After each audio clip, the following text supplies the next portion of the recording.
basics.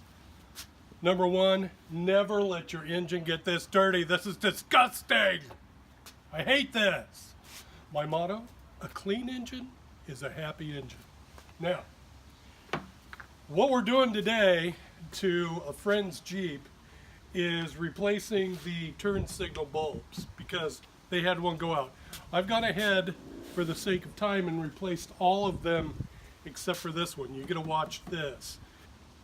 Jeep, in their infamous wisdom, poorly designed this.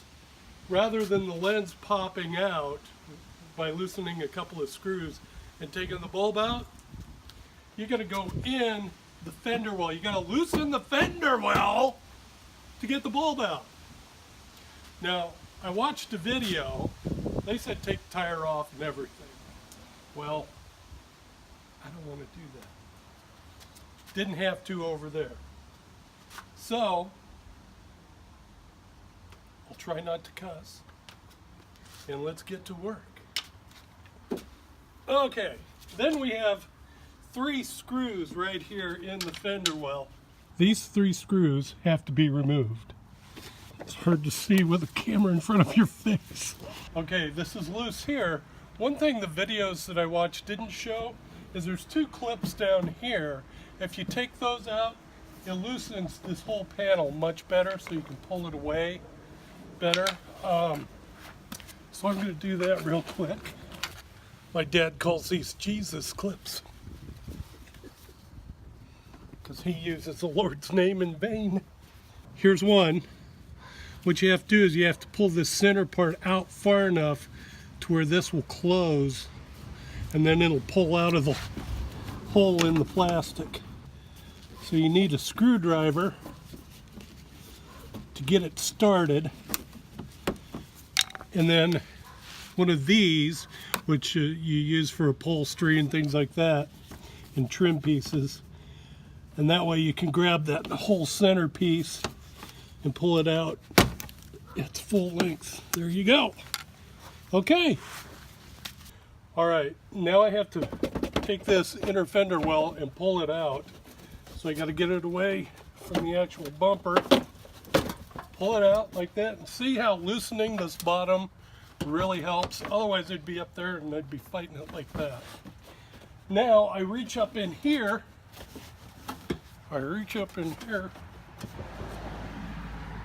Start bleeding.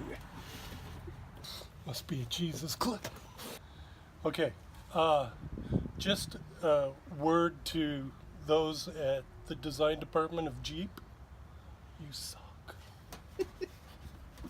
I mean, this is a bulb, for heaven's sakes. If you're thinking about buying a Jeep, don't. Buy one of those instead. Much easier to work on. This is just stupid. She's going to look awfully funny driving down the road with me hanging onto the car like this.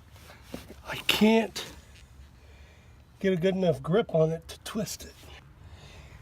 And see what they've done is they've put a metal bracket here. If that metal bracket weren't there, you'd be able to reach that thing.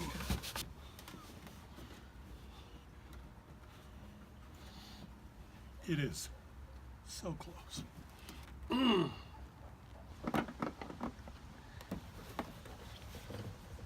Bulb. Now, another thing, these are original bulbs. You can tell by how hard it was to get out of there. But on an automotive bulb, you never want to touch it with your bare hands because the oils in your skin will shorten the life of the bulb. Now, you can use, they've got a product called electrical grease.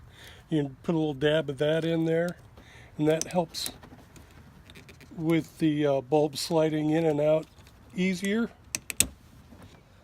Now that the bulb's replaced, what you want to do before you go to all that work and trouble, especially with this, of getting it put back in, is go ahead and turn on your turn signals and your park lights. Make sure the bulb works.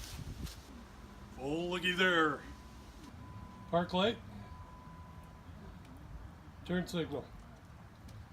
Bulb works great. Anyway, there's the new bulb. Now we just have to put it back in.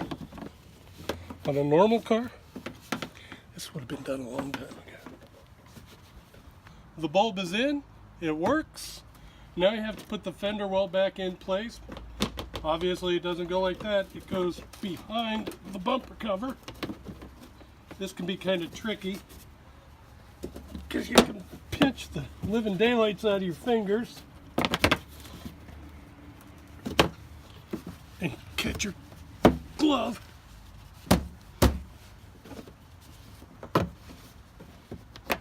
That's where having good tools helps.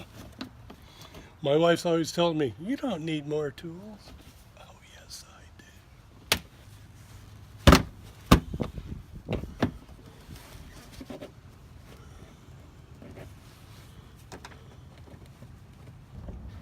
And to replace all these bulbs, it was 2 packages of bulbs, 2 bulbs per pack. It was $15 at the auto parts store. And I know a garage would have charged her a minimum of an hour labor, if not more. And say the cheapest set is $75 an hour.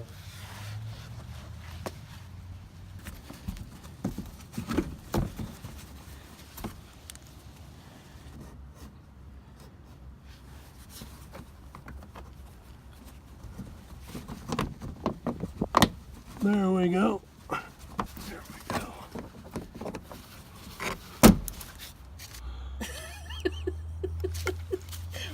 Should I stop recording? Yes. When you put these clips back in, it's easier to go ahead and take the center out. That way you know you're not going to accidentally press it all the way in and prevent the clip from going in like it's supposed to. So there.